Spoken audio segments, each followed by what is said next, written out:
it's pretty transparent. Yeah, it's a push-pull for the purposes of social engineering, basically. And now, when the government does start using CSIS to monitor environmental groups, right, and start having paid Canadian government security at oil facilities, it's because people wanted the government to do that. The government's just doing what people wanted them to do. You see what I mean? Mm-hmm. If you put the democratic support in front of the government initiative, it gives it cover, right? So look forward to your tax dollars advancing the cause of the oil lobby some more. My suggestion is that if Sun Media or any group that they hire to do a poll calls to ask you any questions, unless you're a conservative, just fucking tell them they're crazy and hang up. Yeah. Don't answer any polls. Yeah. Anyway. Don't take part in it's madness. But then again, if you say they're crazy, they're going to put you on a robocall list to misdirect you to a different poll. Just hang up. Don't talk to them. Or there's no way that you can serve any useful purpose by talking to these people on the phone.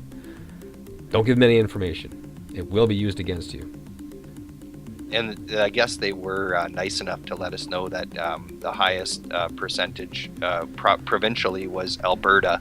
Surprise, surprise. And the highest party, later on in that clip, they mentioned that conservatives. Yeah, it's all elderly, conservative Albertans. That were God, whatever. That's probably the only people they polled, too. It's like, oh my God, we found a new Democrat in Alberta. It's like, we decided to commission a poll, and we're just gonna call from the conservative list, Oh my God. Well, they do horrible things all the time, and this is just another example of them, like you say, social engineering a story that really they're building the concern before there ever needs to be a concern. And again, the only word that comes to mind, which comes up whenever I think of Sun Media, is disingenuous. Yeah. So. Yeah, absolutely. Our dear friends at Sun Media. Yeah, I like to pull up a clip from them once in a while because you know what? Honestly, if I wasn't going to get a clip to play on the show, I would never encounter Sun Media. And so I think it's useful for the kind of people that would listen to our show to hear what's going on, what craziness is going on in Sun Media. Because keep in mind, they were refused Schedule A type status from the CRTC. Who's to say that they're not going to reapply and it's going to be a part of your basic cable package and you'll be forced to pay for it? You know what I mean? Sorry, Schedule A being that's a type of newscasting, or is that? Yeah, hang on a second here. Let me go to the wiki. I'll look it up right now. That has to do with the conservatives repealing part of the criminal code against hate speech, right? And also dealing with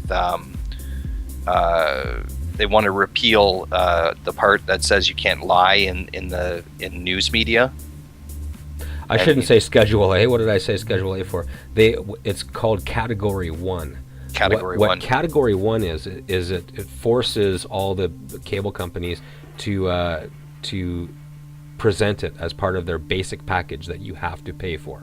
Oh, okay, gotcha. You know what I mean? Totally different. I'm sorry. Schedule A, it's similar to Category 1. I just got it turned around in my mind. I'm glad you questioned it, and I immediately looked it up on Wikipedia. But it's called Category 1 license, and they applied when they first started their network. They applied for it to the CRTC, and it was not granted. Thank God. Yeah, no doubt. Because right now you have to specifically seek it out. You have to specifically ask for it and pay for it as an addition to your cable package. And people generally don't do that. Their ratings are not that good. However, that's going to change. That would change if they were able to reapply and get Category 1 a Category 1 license. Yeah, we don't want that. They would be big trouble. I just don't watch TV anymore. I have a TV. I don't get cable or satellite. Yeah, if we don't, that's the best way out. Exactly. If there is one good reason for us to present what's going on in Sun News, it's so that if they ever go back to the CRTC and seek a Category 1 license, it would be time to kick up a giant shitstorm to prevent that from happening. Because you know what? There are people out there that could be influenced by this kind of quote unquote news. Yeah. And you don't want that. News You just in quotes. Yeah. When it comes to Sun Media. Yeah. Yeah, exactly, man. Well, let's hope they don't end up with a Schedule 1 charter and end up all over television and muddy the minds further of Canadians. Absolutely. Let's just really hope that. It'd be crazy. Anyway, go CRTC. Stop Sun Media. yeah. Just don't let it happen, man. Fox News North has to go, or has to stay underground. One of the two. Okay. Do you want to go to a track and then come back and talk about the giant hordes of corporate dead cash? Absolutely. Yeah. What track you got for us? Well, it's called Perfect Skin by Health. Here we go.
was Perfect Skin by Health. How you doing, Mike? Good. You always play awesome tunes. Thanks, man. I like beats. I like Yeah, beats for the soul. Got a good beats. Yeah, man. Okay, so what do corporations do with all their money these days? Well, this is a topic that we've touched on in the past, and we've kind of covered it already. But the way that it's kind of bubbling up, even in the media, and I've got to give a few people in the media a thumbs up in their coverage, and one of them is Bill Curry, of the Globe and Mail, and it almost sounds like Canada has their own little version of the Bilderberg Group. For 6 years in a row now, the Conservative finance minister has been meeting with various bankers and CEOs and capitalist-friendly economists. I mean, I guess it's fairly uncommon to find an economist that's not capitalist-friendly. But anyways, he's going to these meetings, and behind closed doors, they talk about things, and essentially the business interests that are there ask him for things they'd like to see in his policy. Yeah, so Flaherty gets his marching orders at these meetings, right? That's what it sounds like, and or they'd like to call it a starting point for policy. Well, let's look at what they've asked for. They've asked because there is some access to this information. The way that it works, it's not as secretive as a Bilderberg meeting, but what it has limited is that you don't know you can get a record of what's said, but it's never who said it, and essentially,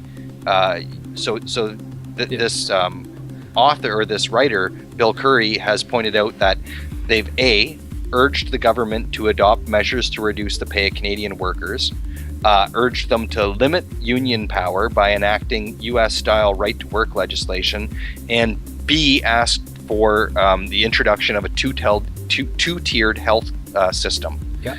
Coincidentally, the Conservatives have taken this advice. We'll talk a lot more about this on a future show, but I have some very specific ideas about how the Conservative government is using methods of stealth to introduce two-tier healthcare by, when you hear it in the media all the time, by not attaching any conditions to transfer payments. You know what I mean? I'm glad you mentioned that, because that's the first thing I thought of too. Yeah, we'll get to that later, but right now we're going to key on the kind of changes that the Conservative government that has made that has produced cash surpluses for corporations, like tax